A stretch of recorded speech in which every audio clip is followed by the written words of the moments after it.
بل احیاء عند ربهم یرزقون وقال اللہ تبارک و تعالی فی مقام آخر ان اللہ اشتری من المؤمنین انفسهم واموالهم بان لهم الجنہ صدق اللہ تعالی مولانا العظیم و صدق رسولہ النبی الکریم الامین الصلاۃ والسلام علیک سیدی یا رسول اللہ وعلی آلک و اصحابک یا سیدی یا حبیب اللہ صلاۃ والسلام علیک سیدی یا رحمت للعالمین وعلی آلک و اصحابک یا سیدی یا خاتم النبیین۔ مکرم و محترم سامعین و ناظرین کرام، ابھی آپ علامہ مدثر رضوی صاحب سے حضرت امیر حمزہ کی عظمت اور شان اور ان کی کرامات اور ان کے مقام کو سمجھ رہے تھے، سن رہے تھے۔ اللہ کریم ہم سب کو اپنے اسلام کے جو ہیرو ہیں ان کی شان کو سمجھنے کی، پھر ان جیسا عمل کرنے کی توفیق عطا فرمائے۔ امیر حمزہ رضی اللہ تعالی عنہ چونکہ اس ماہ مبارک میں ان کی شہادت ہے، بلکہ انہی ایام میں ان کی شہادت ہے۔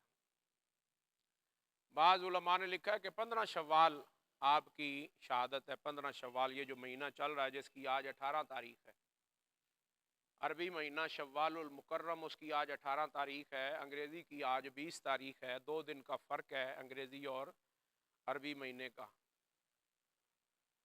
لیکن میں نے کہیں پڑھا ہے کہ 1 سال اور 1 مہینے بعد انہوں نے، کافروں نے باقاعدہ منصوبہ بندی کر کے بڑے منظم طریقے کے ساتھ بدر کا بدلہ لینے کے لیے حضرت امیر حمزہ کو شہید کیا تھا۔ تو اس سے یہ پتہ چلتا ہے کہ 17 رمضان سن 2 ہجری کو غزوہ بدر ہوا، اور جو ہے غزوہ احد یہ شوال کے مہینے میں ہوا اور سن 3 ہجری میں ہوا، اور یہ بھی 17 تاریخ کو ہی ہوا اتفاق سے۔ وہ 17 رمضان تھا، یہ 17 شوال تھی۔ اللہ کریم جل شانہ نے اپنے محبوب کے غلاموں کو بلند مرتبہ دینے کے لیے اپنے معاملات، اپنے افعال جو ہیں وہ انجام دیتا رہتا ہے اور ان کو ترتیب دیتا رہتا ہے، دنیا والوں پر ظاہر کرتا رہتا ہے۔ بظاہر تو ابھی جو غازی ممتاز حسین قادری کی شہادت ہوئی ہے، یہ ہم سمجھتے ہیں بہت غلط ہوا، ہماری نظر میں بہت غلط ہوا۔ انہیں تختہ دار پہ نہیں لٹکانا چاہیے تھا، انہیں رہا کرنا چاہیے تھا اور قومی ہیرو بنا کر لانا چاہیے تھا۔ ہماری نظر میں تو ایسا بہتر ہے، لیکن میں قسم اٹھا کر کہہ سکتا ہوں ہماری سوچ تدبیر غلط ہو سکتی ہے، رب کی تدبیر کے سامنے اس کی تدبیر غلط نہیں ہو سکتی۔ اس لیے جو مرتبہ اللہ نے غازی ممتاز حسین قادری کو نبی کی عزت حرمت پر پہرا دینے کا عطا کرنا تھا، وہ ان کی رہائی کے ساتھ انہیں ملنے والا نہیں تھا۔ وہ دنیا میں عزت مل جاتی، مقام مل جاتا، بڑا فائدہ ہونا تھا، لیکن جو مرتبہ شہادت ہے اس کو کوئی پہنچ نہیں سکتا۔ قرآن یہی تو بات سمجھا رہا ہے، وَلَا تَحْسَبَنَّ الَّذِينَ قُتِلُوا فِي سَبِيلِ اللَّهِ أَمْوَاتًا، جو اللہ کے رستے میں قتل کر دیے جاتے ہیں، مار دیے جاتے ہیں، شہید کر دیے جاتے ہیں، اللہ فرماتا ہے ان کو مردہ نہ کہا کرو بلکہ وہ زندہ ہیں۔ گمان بھی نہ کرنا، سوچنا بھی نہ کہ وہ مردہ ہیں، بل احیاء، بلکہ وہ زندہ ہیں۔ اور اگلے جملے میں فرمایا عند ربهم یرزقون، وہ اپنے رب کے ہاں رزق بھی کھاتے ہیں۔ مردہ تو نہیں کھاتا نا، زندہ ہی کھاتا ہے۔ دنیا میں بھی ایسا ہے، مر جائے تو کوئی بندہ اسے چائے کی پیالی کا کہے جناب ایک گھونٹ بھر لو، تو وہ جو لاش پڑی ہے وہ پی لے گی، ایک گھونٹ بھی بھر لے گی۔ ایسے ہی جو مر جاتا ہے وہ تو پی نہیں سکتا، کھا نہیں سکتا۔ اللہ نے وہ دنیا کی بات جو ہے وہ بیان کرنے کے لیے، ان کی شان بیان کرنے کے لیے دنیا کی بات بیان کر دی، فرمایا زندہ ہیں، بالکل زندہ ہے، ان کو مردہ گمان بھی نہ کرنا، ان کے مردہ کے بارے میں سوچنا بھی نہ، ان کو ہم نے رزق عطا فرمایا، وہ رزق بھی کھاتے ہیں ہم سے لے کر۔ عند ربهم یرزقون، وہ اپنے رب کے ہاں رزق کھاتے ہیں، یہ ان کا مقام ہے، اللہ بیان کر رہا ہے۔ تو کیسے ہو سکتا تھا کہ غازی ممتاز حسین قادری کو جو مرتبہ اللہ نے اب دیا ہے وہ ان کی رہائی کے بعد انہیں مل جاتا؟ وہ بھی مرتبہ بڑا بلند تھا، لیکن اس کے مقابلے میں وہ کچھ نہیں تھا۔ ایسے ہی جب آقا کریم صلی اللہ علیہ وسلم نے یہ جو پہلا دور گزرا سرکار کا، مکی زندگی جس کو کہتے ہیں، یہ یوں سمجھیں کہ حضور کے اخلاق کا دور ہے. لوگ کہتے ہیں جی حضور کا اخلاق اپنانا چاہیے. ہم کہتے ہیں بالکل اپنانا چاہیے، جب اخلاق کی ضرورت ہو اپنانا چاہیے. جب ضرورت ہو حضور علیہ الصلوۃ والسلام کی اسوہ حسنہ پر جہاد کی تو اس وقت جہاد بھی اپنانا چاہیے. ہر وقت چپ کر کے بیٹھنا، ہر وقت اذیتیں تکلیفیں سہنا، یہ نہ نبی کی سنت ہے نہ اللہ کی سنت ہے. اللہ بھی ہر وقت تکلیفیں نہیں دیتا اور سرکار بھی ہر وقت تکلیفیں نہیں سہتے، بلکہ ایک مدت تک سہتے ہیں، پھر مقابلے کرنے کے لیے باہر نکلتے ہیں، غلاموں کو بھی حکم دیتے ہیں نکلنے کا. یہ مکہ جو دور ہے اس میں سرکار دو عالم صلی اللہ علیہ وسلم کا جو تھا وہ اخلاق ہی کا مظاہرہ تھا. حضور نے 13 سالہ مکی زندگی میں اعلان نبوت کے بعد کبھی کسی کے سامنے ہاتھ نہیں اٹھایا، سخت جملہ نہیں کہا، صبر کیا صبر کیا صبر کیا. ان ایام میں سرکار دو عالم صلی اللہ علیہ وسلم پر ابو جہل نے حملہ کر دیا اور سرکار کو بڑی اذیتیں دی. ایک چھڑی تھی اس کو ساتھ حضور کو ضرب بھی لگائی اور بڑا تند تیز لہجہ بھی اختیار کیا اور بڑا سخت ترش جملے بھی حضور کو بولے. اللہ اکبر کبیرہ.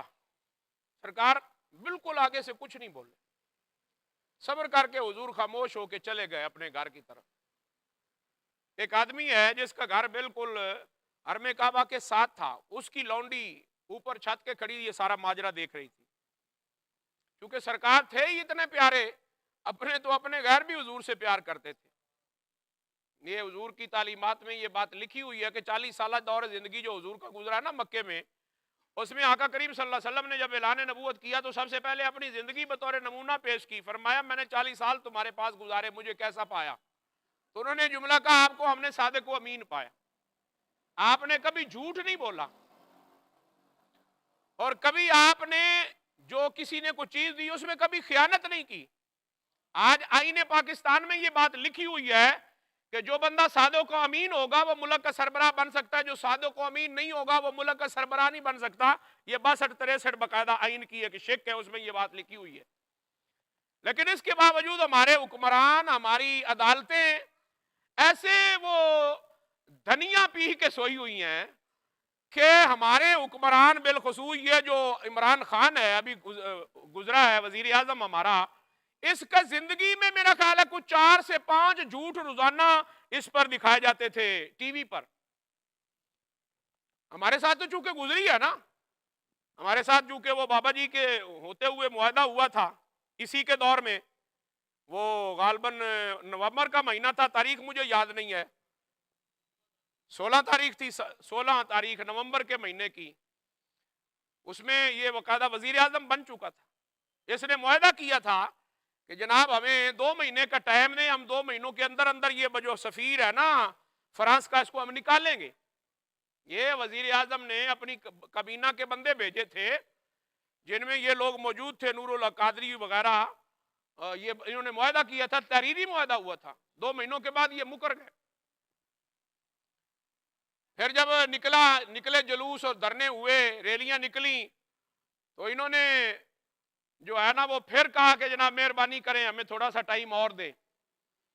اب جو معاہدہ ہوا تھا دوسری بار، علامہ سعد رضوی صاحب جو ابھی امیر محترم ہے ہمارے قائد ملت اسلامیہ، جانشین امیر المجاہدین حضرت علامہ حافظ سعد حسین رضوی، ان کے ساتھ معاہدہ ہوا تھا. ہماری طرف سے بھی ٹیم تھی، سربراہ ہمارے یہ تھے نا، لیکن وہ ٹیم اور تھی مذاکرات کرنے والی. ان کے ساتھ جو معاہدہ ہوا تھا اس میں یہ شرط رکھی گئی تھی کہ پہلے آئے تھے وزیر مشیر، وہ معاہدہ کر گئے تھے، مکر گئے، کہتے نہیں ہمارا آپ سے کوئی معاہدہ نہیں ہوا. اور وزیر اعظم باقاعدہ اور وزیر داخلہ جو تھا شیخ رشید، یہ خود ٹی وی پہ اعلان کر رہا ہمارا کوئی ان سے معاہدہ نہیں ہوا. تو اگر معاہدہ نہیں ہوا تو تم اس معاہدے کو آگے کیوں بڑھانا چاہتے ہو؟ انہوں نے کہا نہیں جی وہ غلط بیانی ہوئی جی، وہ جی اس سے معذرت کرتے ہیں جی وغیرہ وغیرہ. آپ نے فرمایا وہ جو ہماری کابینہ، انہوں نے کہا جی معاہدہ کی ہم اس شرط پہ توسیع کرتے ہیں، آپ کو مہلت کچھ اور دیتے ہیں کہ اب اس کا باقاعدہ وزیر اعظم ٹی وی پر آ کر اعلان کرے. یہ وہ باتیں ہیں جو آن دی ریکارڈ ہے، میں آپ کو سنا رہا ہوں. انہوں نے کہا جی ہم وزیر اعظم سے بات کرتے ہیں. پھر انہوں نے جا کر وزیر اعظم سے بات کی ٹیلی فون پہ، یا گئے بھئی وہ تو ضد لگائے بیٹھے ہیں جی تحریک لبیک والے کہ وزیر اعظم ٹی وی پر آ کر اعلان کرے کہ ہمارا ہاں ان سے معاہدہ ہوا ہے اور ہم اس معاہدے پر انشاءاللہ اتنے دنوں کے بعد عمل کریں گے. یہ اعلان کرے گا تو ہم اپنے معاہدے میں جو ہے وہ آپ کے ساتھ معاہدہ کرتے ہیں, کچھ دنوں کی اور تمہیں مہلت دیتے ہیں. تو اس نے کہا چلو ٹھیک ہے آپ کر لیں. تو اس نے یہ معاہدہ جو کروایا اپنے بندوں کو بھیج کر, یہ باقاعدہ یہ عمران خان وزیر اعظم اسلامی جمہوریہ پاکستان نے ٹی وی پر بیٹھ کر اس کا خود اعلان کیا. یہ آپ نے سنا ہوا کہ نہیں سنا ہوا؟ میں نے تو سنا ہے, ہمارے پاس تو آن دی ریکارڈ چیزیں پڑی ہیں. اس نے ٹی وی پر اعلان کیا کہ ہاں ہمارے نمائندے وہاں پہنچے ہوئے ہیں, ان کے ساتھ ہماری بات چیت ہو گئی ہے, 2 مہینے کا ہم نے ان سے ٹائم لیا ہے. ان 2 مہینوں میں ہم فرانسیسی سفیر کو باقاعدہ اسمبلی میں قانون پاس کروا کے اس کو بھی نکالیں گے, اور ان کی تمام جو ہے مصنوعات اس کا بائیکاٹ کریں گے. ہمارا ان سے معاہدہ ہو گیا. یہ وزیر اعظم نے ٹی وی پر آ کر اعلان کیا تھا. اور جب اس معاہدے کو پورا ہونے میں ابھی 2 4 5 دن باقی تھے, 8 دن باقی تھے, تو انہوں نے کیا کیا؟ معاہدے پر عمل تو کیا کرنا تھا, ہمارے امیر محترم کو گرفتار کر لیا. کیونکہ معاہدے پر عمل ہی نہ کرنا تھا, بھاگنا تھا, بھاگ گئے.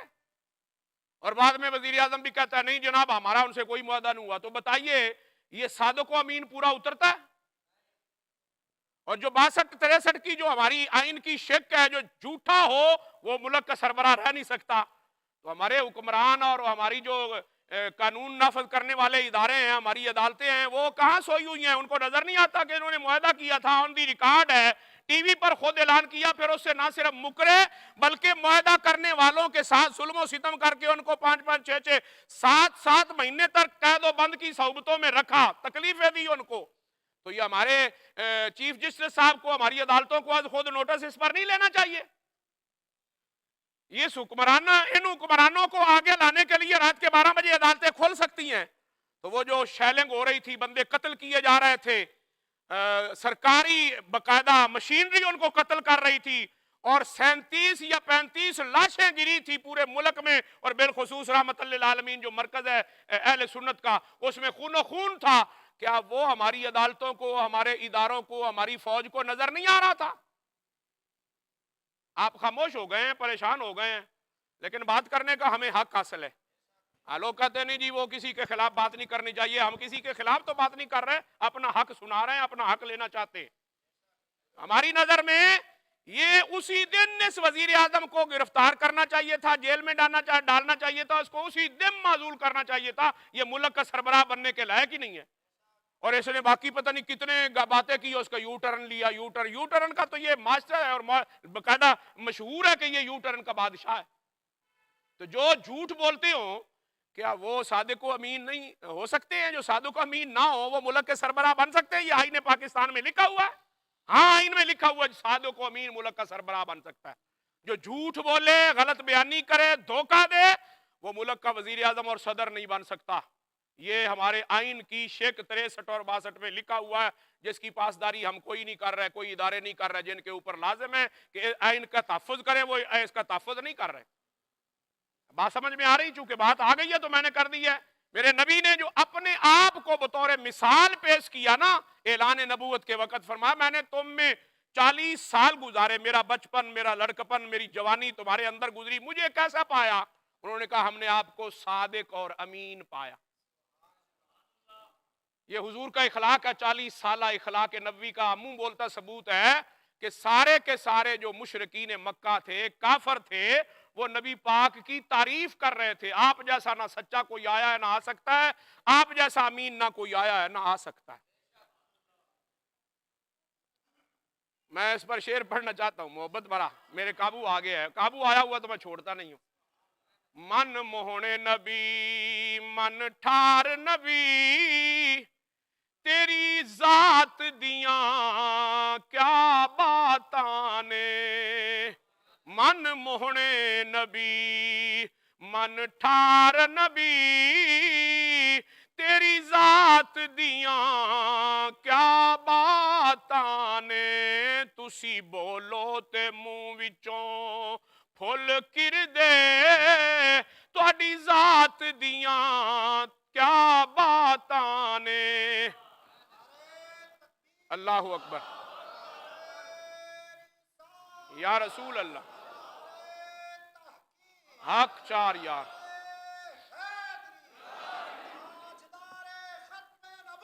زندہ باد زندہ باد زندہ باد زندہ باد فاقتلوہ فاقتلوہ لبیک یا رسول لبیک لبیک یا رسول اللہ لبیک لبیک لبیک یا رسول اللہ. آگے پتہ نہیں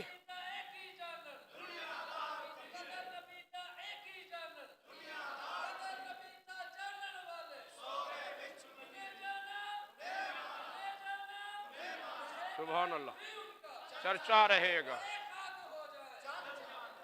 آگے گفتگو میں پتہ نہیں ٹائم ملے کہ نہ ملے، 15-20 منٹ رہتے ہیں. اس کے ساتھ ہی میں یہ ساتھ جوڑ کے آپ کو بتانا چاہتا ہوں، یہ جو دور گزر رہا ہے نا بالخصوص پاکستان میں بڑا خطرناک دور گزر رہا ہے. باقاعدہ منصوبہ بندی کے تحت ہمارے اندر کے جو ہیں وہ بھی اور باہر کے دشمن باقاعدہ منصوبہ بندی کر کے ملک کے آئین کو ختم کرنا چاہتے ہیں، جس کے لیے علماء کرام نے محنت کر کے 20 سال کوشش کر کے جانیں قربان کر کے جو بنوایا ہے. 1953 سے لے کر 1973 تک علماء کرام نے جیلیں اور صعوبتیں برداشت کی اور ہزاروں کی تعداد میں مسلمانوں کو گولیاں مار کے علماء کو شہید کیا گیا اور مسلمانوں کو شہید کیا گیا. یہ 1973 میں پھر آئین بنا جس میں یہ لکھوایا گیا کہ قادیانی غیر مسلم ہیں، کافر ہیں، دائرہ اسلام سے خارج ہیں. اس کے لیے مولانا عبدالستار نیازی کو سزائے موت کا حکم سنایا گیا تھا.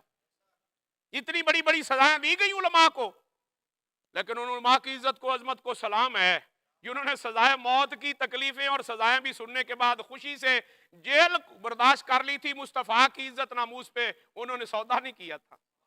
ان کی نشانیوں میں سے اللہ نے خادم حسین رضوی ہمیں ایک نشانی عطا فرمائی تھی جنہوں نے ان کے ساتھ سودا نہیں کیا، ورنہ ٹرکوں کے ٹرک پیسوں کے بھرے ہوئے آپ کے دروازے پر کھڑے رہتے تھے. آپ مانگیں، اس بات کو چھوڑ دیں جو ختم نبوت کی ہم کر رہے ہیں، یہ نہ کریں. باقی آپ جتنا کچھ مانگتے ہیں مانگ لیں. آپ کو اوقاف کا ڈائریکٹر بنا دیا جائے گا، آپ کو یہ سیٹیں دے دی جائیں گی، آپ کو اتنے ایم پی اے بنا دیے جائیں گے، آپ کے اتنے ایم این اے. آپ نے فرمایا ہمیں کچھ نہیں چاہیے، حضور کی عزت چاہیے. ہمیں اللہ نے سربراہی ایسے عطا فرمائے. بدقسمتی ہماری کہ ہم ان کے پیچھے نہیں چل سکے. وہ قسمت والے ہیں جنہوں نے ان کا ساتھ دیا، وہ حشر کے بھی دن ان کے ساتھ ہی انشاءاللہ اٹھائے جائیں گے. باقاعدہ عمران خان کی سرپرستی میں یہ منصوبہ بندی ہوئی ہے. کروڑوں اربوں خربوں روپے پیسے کی جو ہے وہ پانی کی طرح بہائے گئے ہیں کہ آئین پاکستان کو معطل کر دیا جائے، ختم کر دیا جائے. اس کی پہلی کڑی وہ تھی جس دن باقاعدہ عدم اعتماد کی تاریخ آئی، جو عین میں لکھا ہوا ہے کہ اتنے ووٹ ہو جائیں تو دوسرا وزیر اعظم بن سکتا ہے. عدم اعتماد ہوا، وزیر اعظم دوسرا بنانے کے لیے ووٹ ڈالنے کے موقع ہوا تو اس نے آئین پاکستان کو معطل کر کے اسمبلیاں ختم کر دی. وہ وزیر اعظم ہی نہیں ہے تو اسمبلیاں کیسے توڑ سکتا ہے؟ عدم اعتماد ہو جائے تو وزیر اعظم نہیں رہتا. یہ آپ آئین کو سمجھنے کی کوشش کریں. لوگ کہتے ہیں جی مسیحاں جو سیاست نہ ہوئے مسیح. ہم نے حضور کی عزت ناموس کے لیے سیاست کی بھی کرنی ہے اور حضور کی عزت ناموس پہ پہرا دینا، اور یہی سیاست ہم نے کرنی ہے. لا الہ الا اللہ، لا الہ الا اللہ، محمد الرسول اللہ، محمد الرسول اللہ. اب باقاعدہ 295 اس کو ختم کرنے کی باقاعدہ منصوبہ بندی ہو رہی ہے. اربوں خربوں ڈالر جو ہے نا وہ بیرون ممالک دینے کے لیے تیار ہیں کہ آپ یہ 295 ختم کر دیں. باقاعدہ آئی ایم ایف جو قرضہ دیتا ہے نا اس نے یہ شرط لگا دی ہے کہ آپ یہ 295 ختم کریں، اگلا بھی معاف کرتے ہیں اور بھی دیتے ہیں. تو ہم آئی ایم ایف کے قرضہ لیں اور اپنے ملک میں نبی کے جو قانون بنائے ہوئے ہیں جو ہمارے علماء نے جانیں دے کر بنائے ہیں ان کی ہم رکھوالی نہ کریں، ان کا تحفظ نہ کریں. چپ کر گئے آپ. اچھا کرنا چاہیے، ایک دو بیلیاں آنکھیں کرنا چاہیے. اور میں ذمہ داری سے کہتا ہوں اگر حضور کی عزت ناموس کا تحفظ کریں گے تو پاکستان بھی باقی رہے گا، ہم بھی باقی رہیں گے. اور ناموس رسالت کا تحفظ اگر ہم نے نہ کیا، نہ ہم رہیں گے نہ ملک رہے گا، سب کچھ برباد ہو جائے گا. کیونکہ ملا ہی حضور کی خاطر ہے. جو چیز ہمیں حضور کی خاطر حضور کے صدقے ملی ہو، اگر اس کے جس کے صدقے ملی اس کی عزت ناموس کا تحفظ نہیں کرنا تو پھر جو چیز جس کے صدقے ملی وہ کب رہے گی؟ وہ اللہ نعمت واپس لے لیتا ہے.